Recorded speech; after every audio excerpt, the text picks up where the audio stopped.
Welcome to the Reality Revolution. I'm your host, Brian Scott. We have tons of episodes that we've done on the Reality Revolution about creating, manifesting abundance and prosperity. It's a popular topic, and we all, on some level, are thinking about this because we want to eat, survive, travel the world. We need the means to do those things. And money represents, in many ways, energy and the actual manifestation of light. Let's talk about money and what it means to you and me. Mark Twain observed, money is something you got to make just in case you don't die. Adlai Stevenson revealed his feelings about money when he quipped, "There was a time when a fool and his money were soon parted, but now it happens to everybody." Pablo Picasso talked about his conflict with wealth when he exclaimed, "I'd like to live like a poor man with lots of money."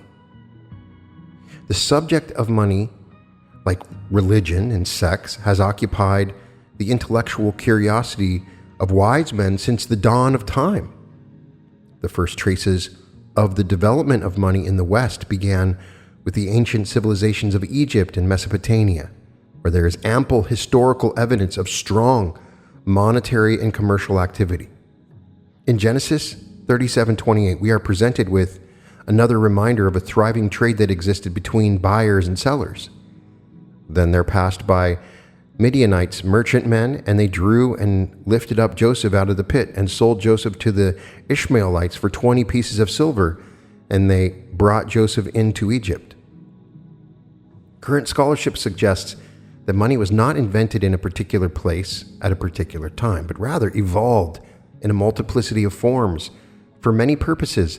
As a medium of exchange, money has assumed a variety of forms dictated by cultural habits, social connections, successful experiences, and local acceptability. Money has been expressed as gold coins, banknotes, but also in more exotic forms: wampum, cowrick shells, whale's teeth, toucan feathers, salt, axes, knives, hides, liquor, cattle. The money of the present and future is plastic and electrical impulses.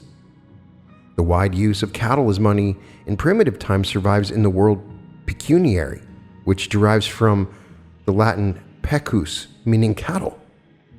In Remembrances of Things Past, Marcel Proust writes, "Material objects have in themselves no power, but since it is our practice to bestow power upon them, this observation applies equally well to our discussion of money and how we value it. Consider the lottery ticket. One moment it is virtually worthless, the next it is drawn and declared the winner and is immediately deemed valuable. We've given money the power to transform someone's life forever. It seems quite clear that the essence of money does not lie in its statistics, but rather in human attitudes and behavior, what we feel and think about it, what we're willing to trade for it, and what effect it has on our lives." In Frozen Desire, James Buchanan writes, "As a means, I saw that money was all but absolute. It can now realize every fantasy of creation or murder. And at that moment of extreme instrumentality, it was transforming once again into an absolute end. Money was valued not for its power to convey wishes, rather it was the goal for all wishes.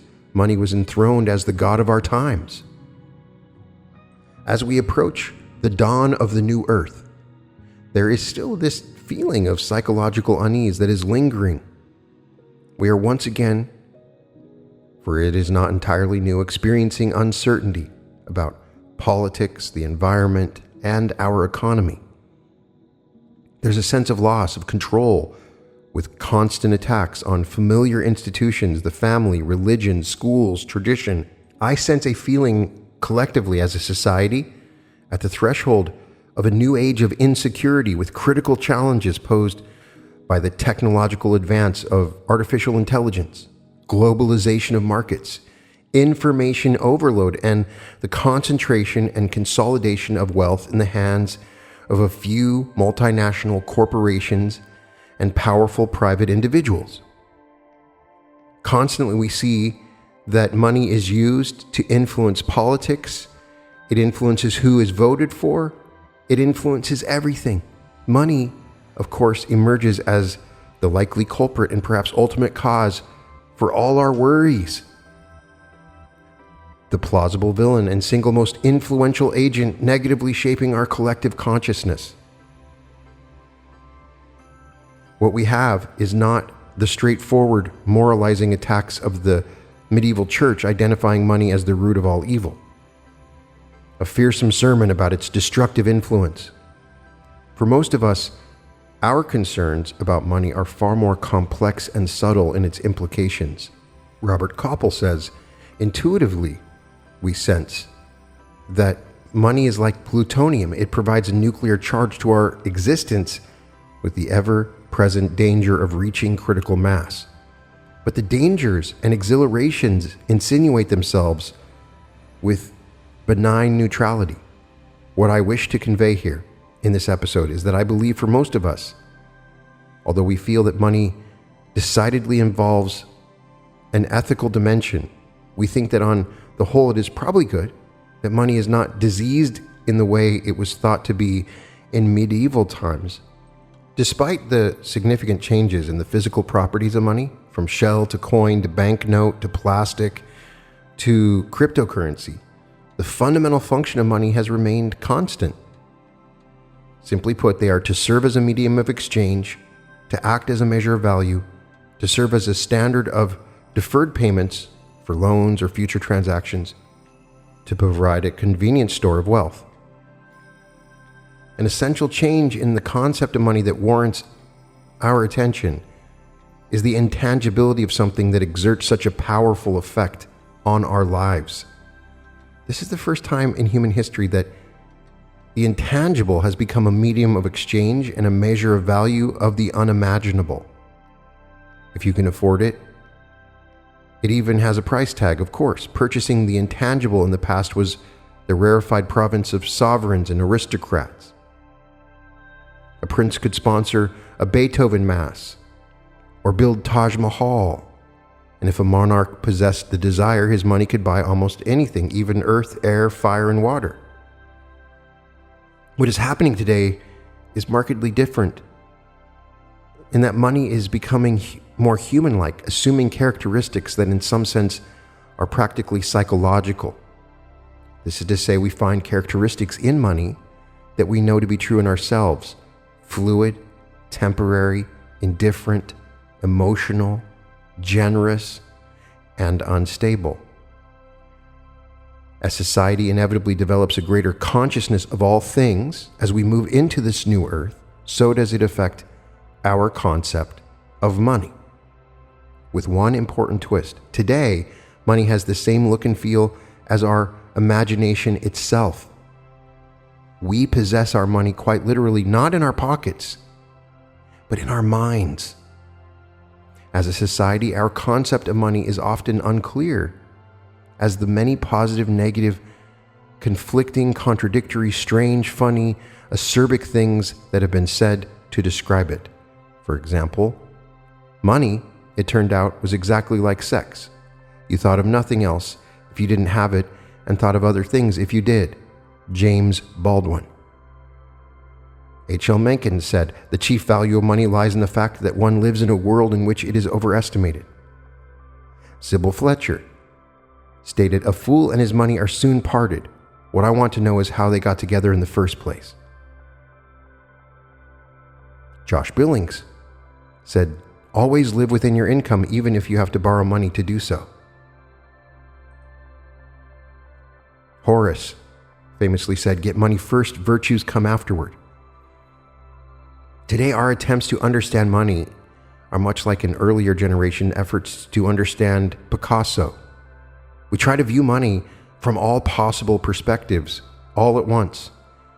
However, there is a critical difference. Money is indifferent to its physical form and allows people not only to expand their physical possessions, but the potential psychological freedom that allows. Money has evolved to the level of pure sensation. Sensation not only as a means, but as an end in itself. Money has thus been reinvented from a medium of desire to the object of all desire, which is the mistake we make. Throughout human history, money has always taken on a form and couldn't be understood in terms of the current orderly concept of man's place in society. As Benjamin Franklin said, there are 3 faithful friends: an old wife, an old dog, and ready money. Ralph Waldo Emerson said, money, which represents the prose of life and which is hardly spoken of in parlors without an apology, is in its effects and laws as beautiful as roses. Clint Murchison said that money is like manure. If you spread it around, it does a lot of good, but if you pile it up in one place, it stinks like hell. Shalom Aleichem said, if you want to know what God thinks of money, look at the people he gives it to. Or another one by Henry George Bone, money is a good servant, but a bad master. It's so funny, all the amazing quotes about money, they carry wisdom within them. And sometimes because of the intangible nature of money, those quotes carry more wisdom than you would usually think. The more we try to conceptualize money through the lens of the past, the more paradoxical has become our understanding of it. This is in spite of the explanation and control promised, but never realized by the rise of economic and monetary theories. Here's an example. Consider the panic in the Asian markets in the fall of 1997 and the futile efforts to save their currencies by central banks and Southeast Asian governments. Right now, in 2023, money remains a mysterious concept. The essential paradox is that money is at one and the same viewed as the motivating agent of our culture, a fetish of personal and corporate desire, and immaterial in the form it assumes and in the means of its acquisition. And so we're left with a fundamental question. How can something so elusive be so powerful?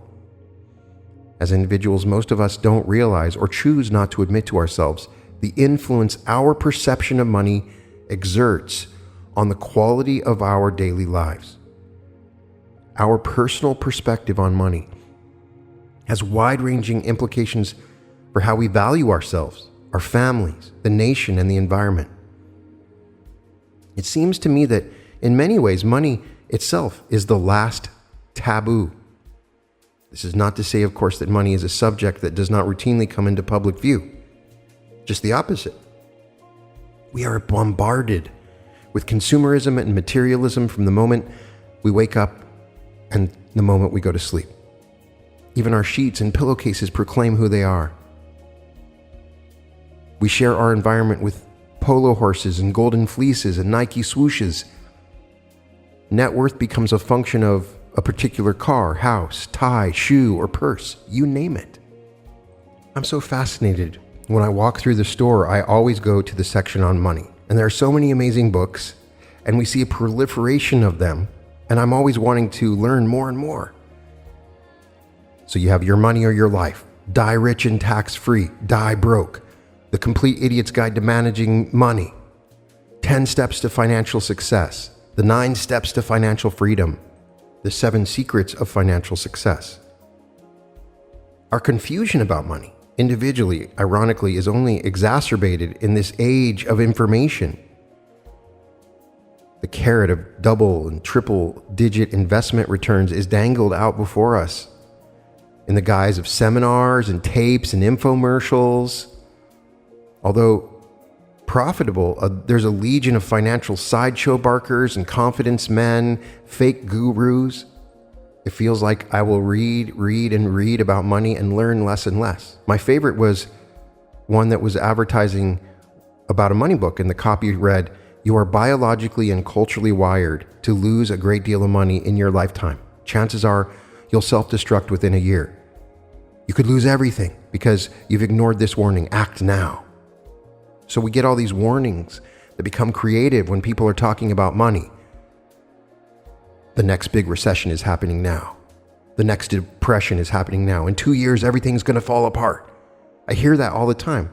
even from the guy who wrote the book, Rich Dad, Poor Dad. He's always talking about how terrible it's going to be in the next 2 years. So we're constantly bombarded by all these concepts of money from different books and places. So I'm trying to make it simple for you. When I do money manifestations and money meditations and things like that, there's this intangible quality that I'm wanting to clarify. I'm wanting to talk about that. That's the purpose of this episode. How are we to clarify our understanding of the meaning of money? How can we assign certainty to the value of what we think and feel about money and what effect it has on our lives? I believe that it's taboo in many spiritual communities to talk about money in any sort of terms like investment or anything like that. Everyone speaks about money, but mostly in impersonal or theoretical terms. I have a friend who is a psychoanalyst who confided in me that she has clients who will speak in detail to her about the most traumatic moments of their lives, their sexual fantasies and predilections, down to the number and quality of their orgasms, but ask them to talk about money and they shut down like clams. When I have one-on-one coaching sessions with people, I feel the uncomfort rise up when we start to talk about money. So money presents itself as the ultimate Rorschach test of individual desire. Money can be seen and used as a generous instrument of creativity and vision, or as a consuming agent of ruinous greed and self-absorption. It is just this psychological aspect of money that makes me want to learn more. So let's consider, where does money get its value? How can an inanimate object so indifferent to our wants and desires have so much power over us? Why do we allow ourselves to both define and be defined by money? How does our attitude about money affect the clothes we buy, the homes we live in, the cars we drive? What can we do as individuals to gain a better understanding of money so that we can bring added value to our lives? So I've come up with some questions I want to ask you about money. I want you to ponder this like a meditation. I want you to think about these things, because once we clarify our understanding and definition of money, then we can create more abundance and prosperity in the right way and have true wealth in our lives. So I want you to ask these questions. You can write down your answers in the comments. You can write it down on a piece of paper. But if you start to ponder and think about these questions, then I believe that you'll get a better understanding of your relationship with money and how you judge and view it, which is affecting your ability to manifest it. Right now, manifesting money appears to me, as the neutral observer, to be more difficult because of its complex nature and the moral relativism that's related to it. When I'm talking to people, there's always this underlying spiritual question about money. They still think that it's evil to want money when they have their heart opened. So let's talk about money. Let's evaluate it in a way that we understand it, so that when we talk about money, we can be confident and it's not a taboo. So I want you to ask these questions of yourself. I'm going to leave a little bit of room after I ask the question for you in your mind to ponder the answer. If you want to write it down, that's great. Just sitting and thinking about it as you listen to me will be helpful. These questions are transformative. These will help overcome money blocks that you might have. What is your earliest memory of money?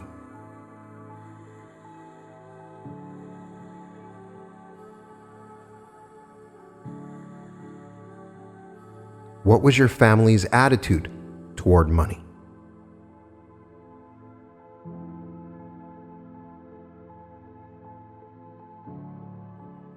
As you were growing up, what were your thoughts about money?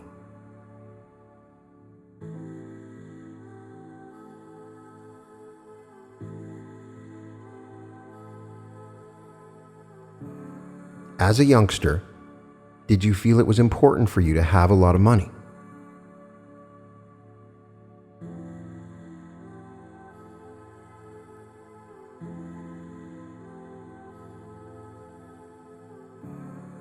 as you were growing up? What fantasies did you have about money?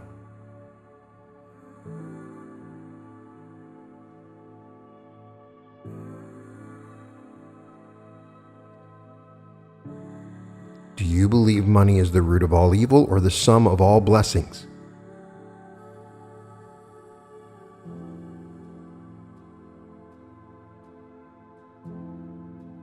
How would you characterize your current experience or relationship with money?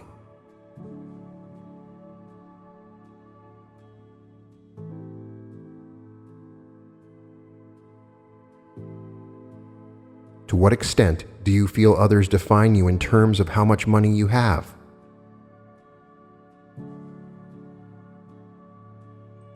To what extent do you believe you define yourself in terms of your net worth? And why?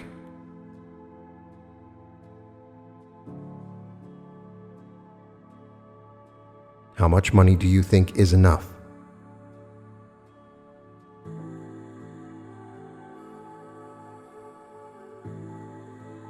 What is most valuable to you, and why?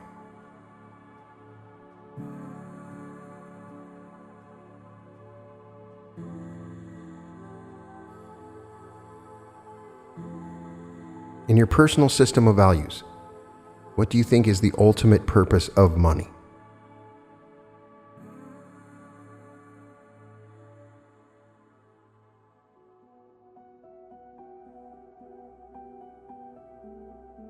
What is it about money do you think that gets us so hung up?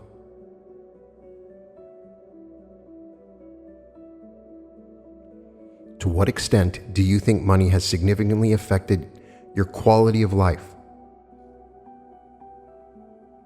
Can you think of an important or defining experience in your life where you felt you reached a better understanding of the true value of money?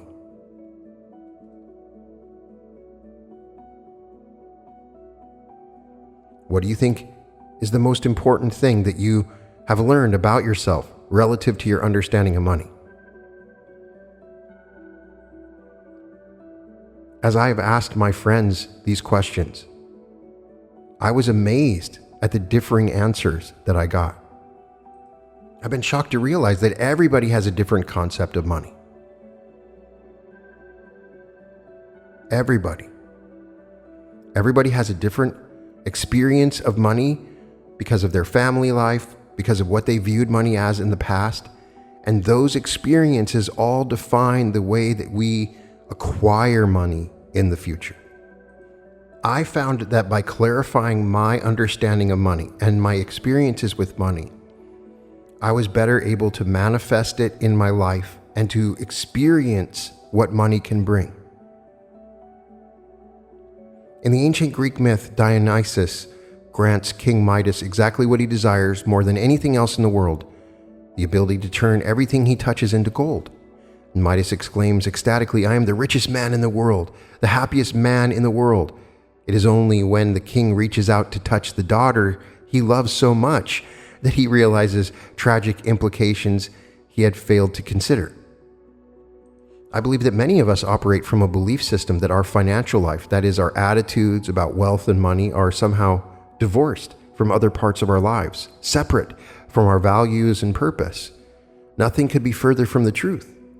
The way we internalize the meaning of money has profound and unforeseen implications.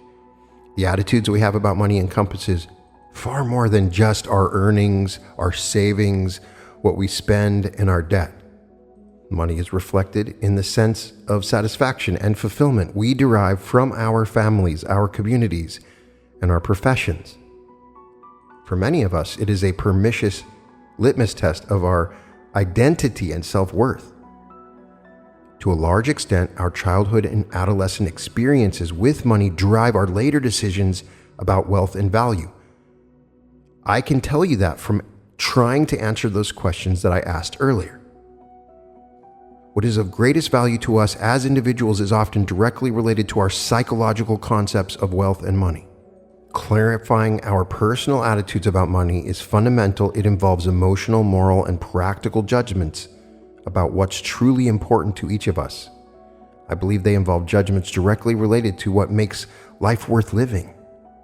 Why else would one person jump out of a high-rise building after a stock market crash, while another renounces all material possessions and takes an oath of poverty in order to work with the world's less fortunate? I'm not speaking about this as if I have definitive answers, but as a fellow traveler in search of clarity with you. When you change your thinking, you change your beliefs. When you change your beliefs, you change your expectations. When you change your expectations, you change your attitudes. And when you change your attitudes, you change your behavior. When you change your behavior, you change your performance.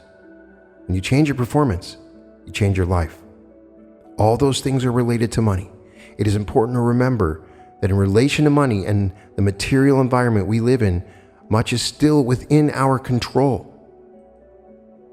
We can control our thinking if we take the time to become aware of the thoughts we are processing and assume responsibility for them. We can control our beliefs and the way we imagine ourselves. We can control the way we conceptualize the world and visualize our place and future in it.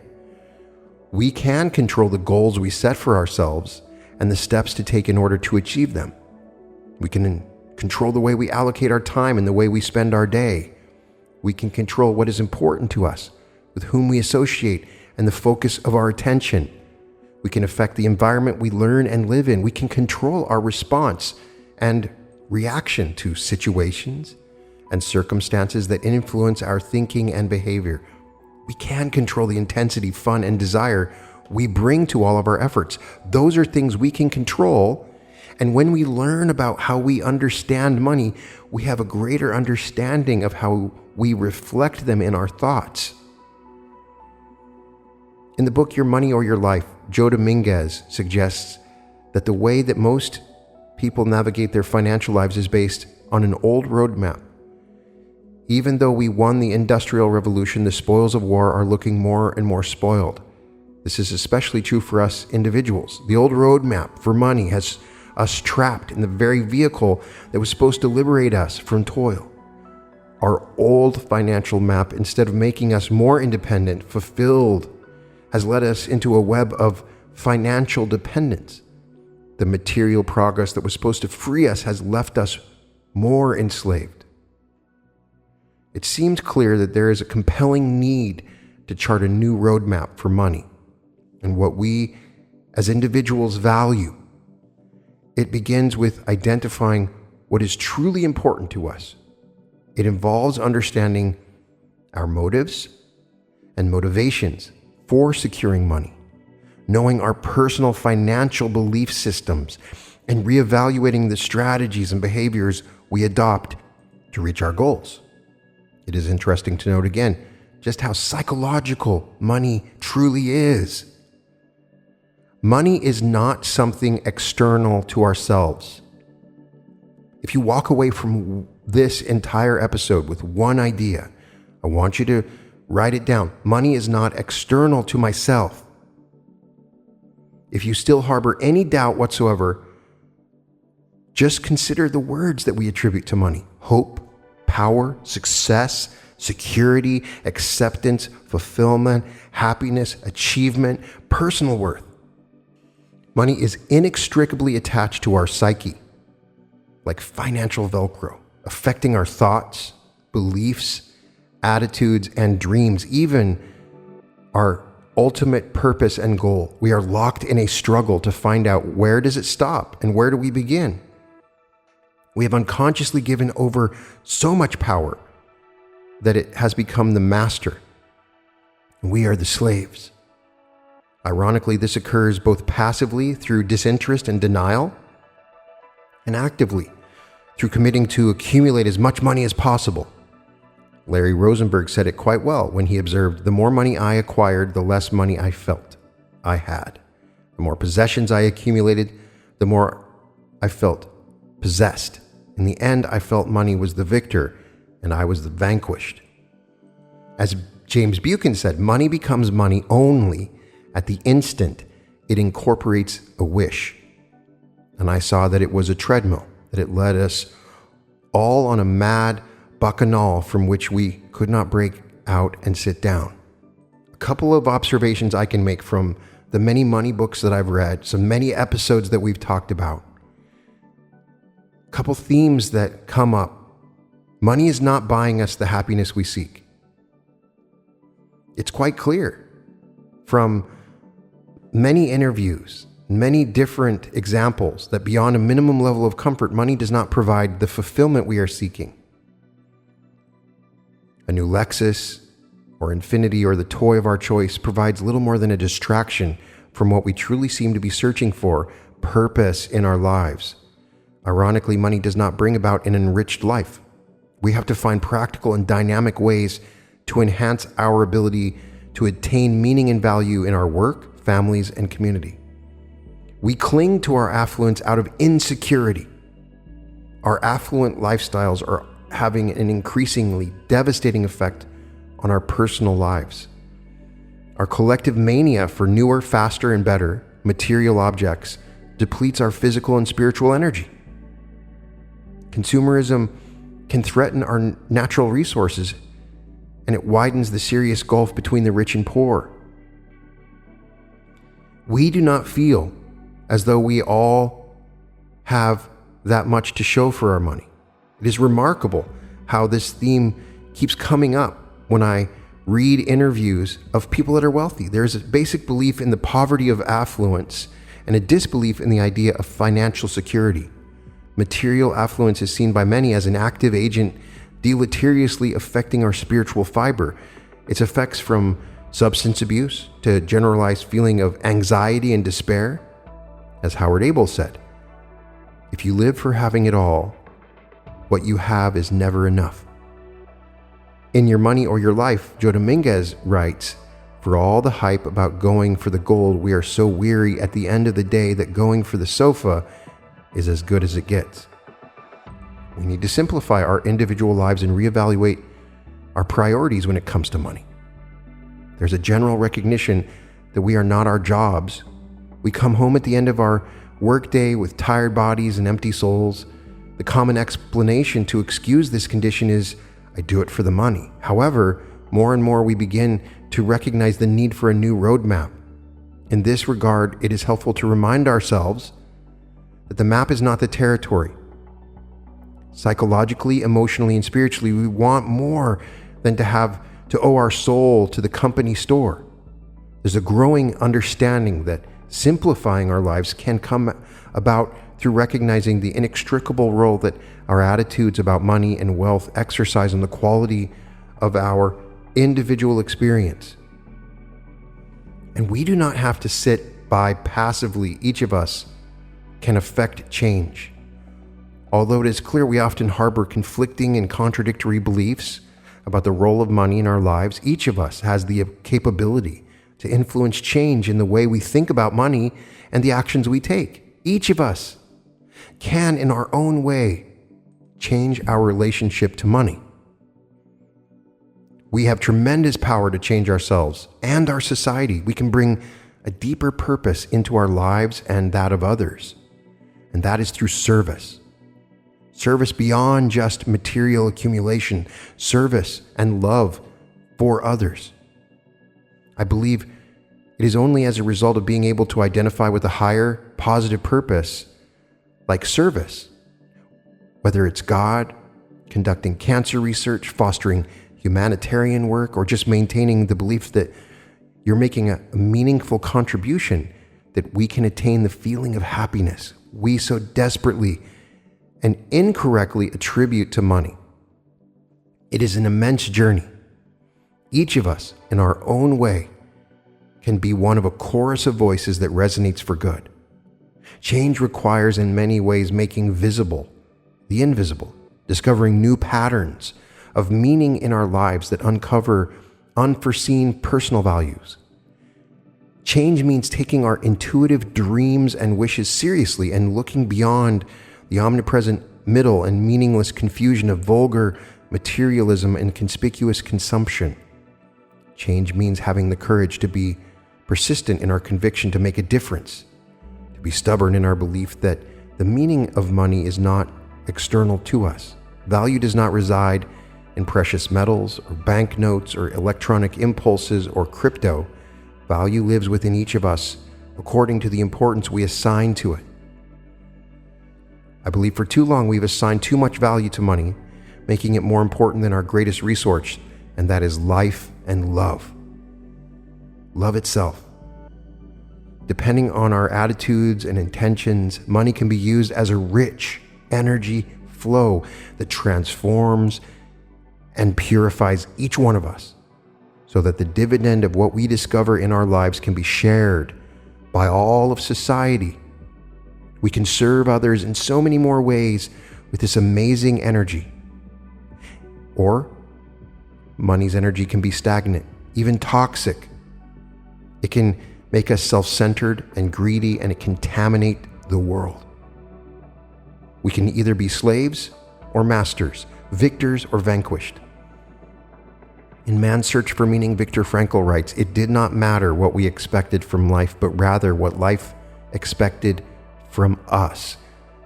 We needed to stop asking about the meaning of life, but instead to think of ourselves as those who were being questioned by life daily and hourly. It is within our power to influence money's complex course and direction, to keep it flowing where it can do the most service, enhancing and fulfilling the positive in human life. That may be money's ultimate purpose, where it gets its full value. When money talks, we should listen, because ultimately, money is God in action. And through money, God makes all things possible. God uses money as the energy of manifestation and fulfillment. And when you have a relationship with money and you understand what it really is, and you understand how you defined it in the past, right now you can redefine money so that you can acquire it, you can use it, and you can still find satisfaction and happiness. Because it's only money. You can find all episodes of The Reality Revolution at therealityrevolution.com. Check out my art at www.newearth.art, and welcome to The Reality Revolution.